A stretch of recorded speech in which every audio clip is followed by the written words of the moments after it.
Assalamualaikum warahmatullahi wabarakatuh. Telah sampai kita di pertemuan ke-15 yang mempelajari tentang mekanisme pasar.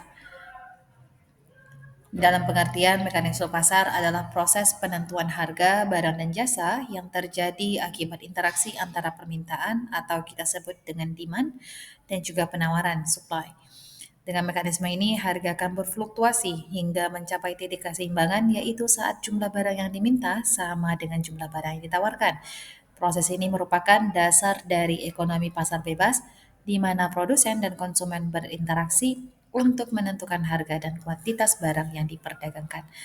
Tentunya, di dalam mekanisme pasar mengandalkan kekuatan permintaan dan kekuatan penawaran, yang tujuannya untuk mendapatkan keuntungan dalam pemenuhan nilai falah.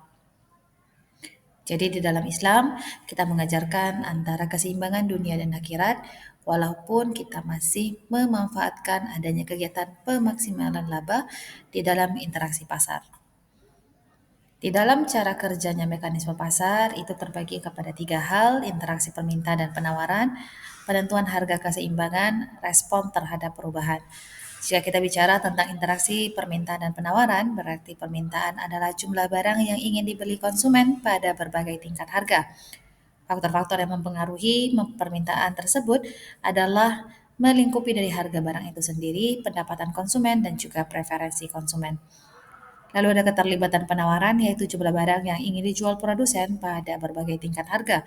Penawaran tentunya dipengaruhi oleh biaya produksi, teknologi, dan juga harga barang terkait. Berikutnya ada penentuan harga keseimbangan, yaitu harga keseimbangan tercapai ketika jumlah barang yang diminta sama dengan jumlah barang yang ditawarkan.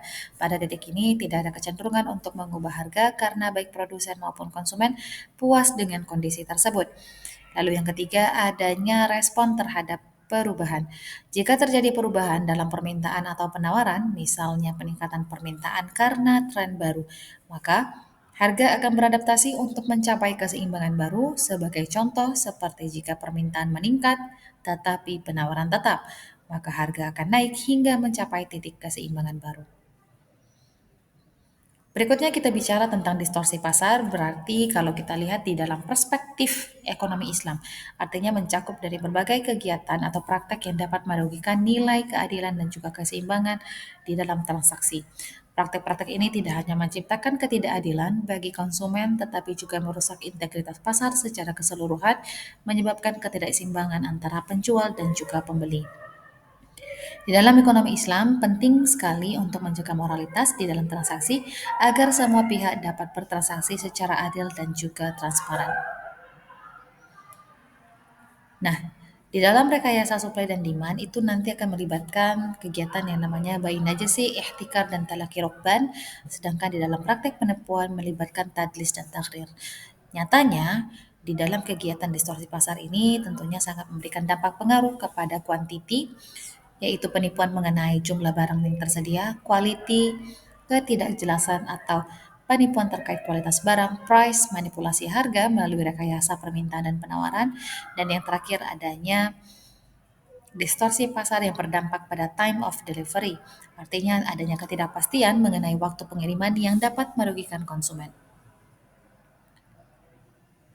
Sehingga tugas yang harus teman mahasiswa perhatikan adalah bagaimana dampak distorsi ini dapat sangat mengganggu quantity, quality, price, dan time of delivery pada sistem ekonomi digital, dan berikan dari mulai referensinya, dari regulasi yang ditawarkan, dan juga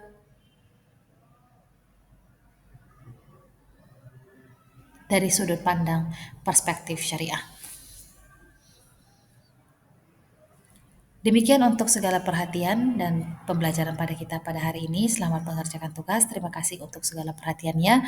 The point is, dalam ekonomi Islam penting untuk menjaga moralitas dalam transaksi agar semua pihak dapat bertransaksi secara adil dan juga transparan.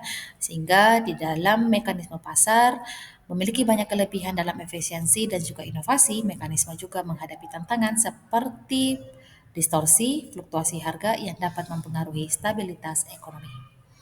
Assalamualaikum warahmatullahi wabarakatuh.